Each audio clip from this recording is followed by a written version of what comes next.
suposta tentativa de suicídio.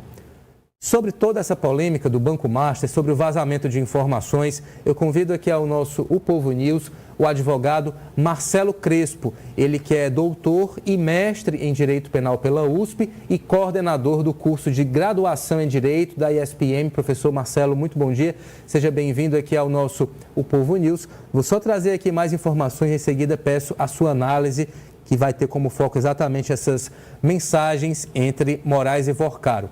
O colunista Lauro Jardim, do jornal o Globo, informou que o ministro Alexandre de Moraes frequentava não apenas a mansão brasiliense de Daniel Vorcaro, mas que chegou a conhecer também a casa de 300 milhões que o banqueiro liquidado alugava em Trancoso, na Bahia. Trancoso, para quem não conhece, é uma das cidades turísticas mais caras da Bahia.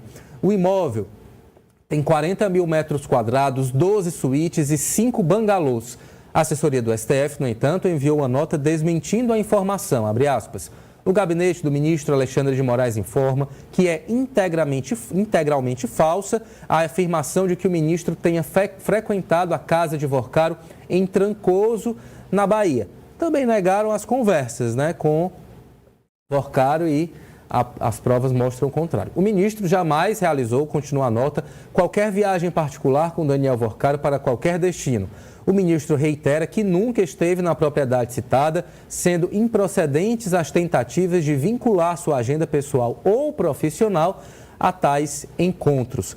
Professor Marcelo, queria já então ouvir aí a sua análise sobre esses elementos que dão conta dessa relação de muita proximidade entre Moraes e Vorcaro, de forma que bem simples e didática. Por que o ministro do STF, cuja esposa tinha contratos com o Banco Master, jamais poderia ter uma relação tão íntima com uma figura como essa que a gente, aos poucos, vai conhecendo aí a real índole, um verdadeiro gangster, atuando aí no sistema financeiro e com forte influência na política? Muito bom dia. Bom dia, obrigado pelo convite, para a gente poder comentar essa difícil situação. Bom, todas as vezes que a gente comenta sobre um magistrado, um ministro, é importante todos entendermos que o Poder Judiciário, os integrantes do Poder do Judiciário, devem manter uma distância de forma que mantenham a sua independência e imparcialidade no julgamento de causas. Então, não é proibido de forma absoluta que um magistrado, que um ministro, possa conversar com qualquer pessoa que seja. O ministro, o magistrado, ele pode ter o contato, eventualmente, do Daniel Vorcaro, ele pode ter, eventualmente, contato do presidente Lula, ele pode ter contato de empresários. O problema não é o contato em si. O problema que pode acontecer é que tipo de relação existe entre o desembargador, o ministro, o juiz, o integrante do judiciário, e a pessoa que pode ter interesse, porque é justamente isso que nós precisamos, que haja essa independência, essa distância, para que o Poder Judiciário não seja eventualmente contaminado por um conflito de interesses. Mas, se não há, e eu não estou dizendo que nesse caso não haja, mas se não houver da parte no tribunal, não existe um impedimento absoluto de um magistrado conversar.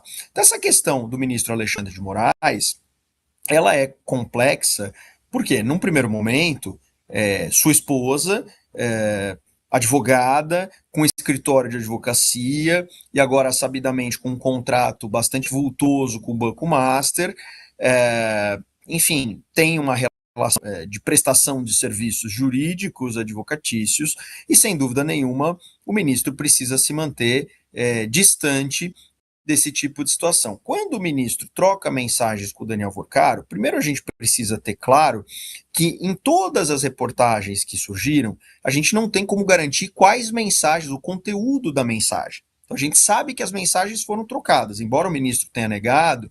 Eu tive a oportunidade de falar com outros veículos de imprensa.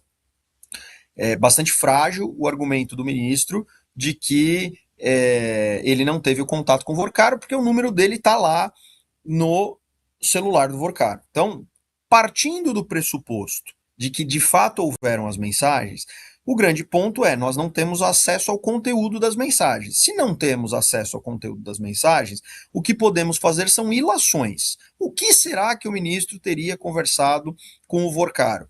E aí pode passar na nossa cabeça uma série de coisas. Coisas que permeiam a legalidade e que permeiam a ilegalidade. No momento, até onde a própria Polícia Federal se manifestou, não há qualquer indício de ilegalidade na conversa verificada entre o Alexandre de Moraes e o Vorcaro.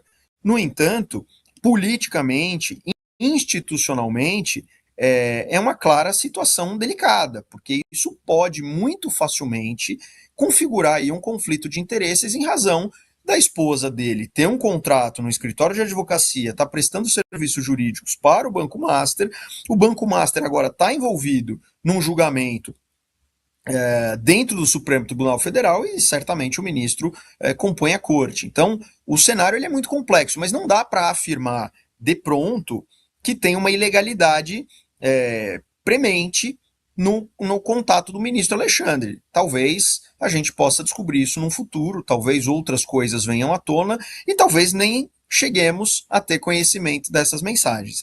Mas o fato é, realmente, a gente deve considerar que todo integrante do Poder Judiciário deve manter uma distância das partes que podem ter um interesse num julgamento naquela corte, porque senão a independência e a imparcialidade podem ser severamente comprometidas. Com certeza, e a gente vai já já discutir